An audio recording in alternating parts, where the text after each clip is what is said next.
To you, this is the most recent idea of our game concept. Well, but it has changed, actually quite a lot. Let's take an in-depth look. But first, let me introduce myself. I'm Roner, the dude behind all upcoming art and story. I have no job, no school and no life, so that's why I'm doing all of this. And I came up with some pretty cool stuff, but before there's any confusion with wording, whenever we say cave, we mean kingdom. Caves are kingdoms in the world we envision, and the kingdom the story takes place in is also a cave. All of the places you see in the game will be kind of underground, so there's no open sky access, but there's sunlight and plants grow, and it can be quite beautiful. In the world the game takes place in, there are 6 kingdoms, all have different biomes, so one is blooming and green and flourishing, one is icy, one is very rocky and deserty, and in one crystals grow. You won't see all of them, but you might see pieces and bits from these other places. The people that inhabit this world are humanoid, but no humans.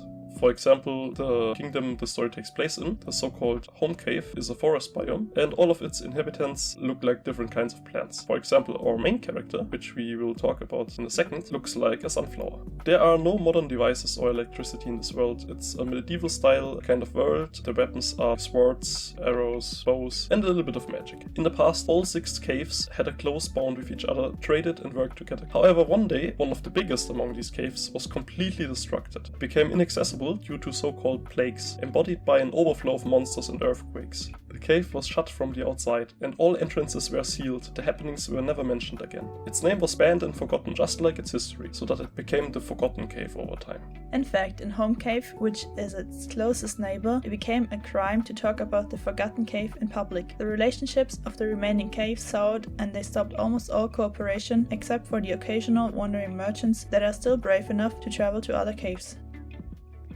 The Crown Princess of Home Cave is the main character of our game. They, unlike the rest of the Home Cave's inhabitants, very much want to know what happened all these years ago. They are a rebel, often going against their own mother's orders, running away and exploring the kingdom beyond the publicly known limits. That and their weapon training have made the princess more agile and stronger than your usual citizen. The relationship with their queen and mother is sour and has become complicated as a consequence. And yet all goes well in the peaceful Home Cave. Until one day, on a stroll through the forest, the princess finds the Forgotten Cave's gate unlocked, enters out of curiosity, and suddenly gets trapped with no choice but to go further into the cave. The Forgotten Cave has been corrupted by evil plagues and has become a hostile environment. The princess's main goal is to escape from there, but it's also an opportunity to collect insight about the cave's downfall to help her own kingdom. The art style is kept rather simplistic, with clean, thin lines to have better view on what's actually going on in the game. Remember, this is a mobile game and you have thick fingers, I know that.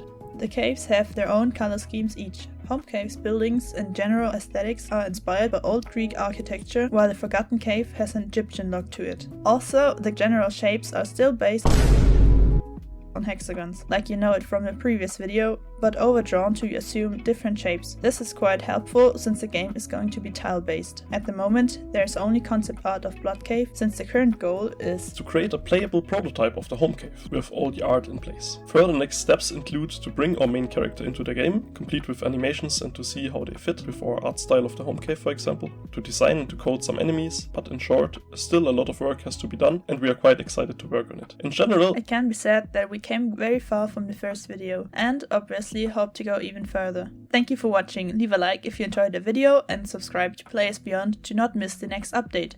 You can also follow our Instagram account at PlayersBeyond for more frequent updates. Remember to be kind to each other and keep your distance.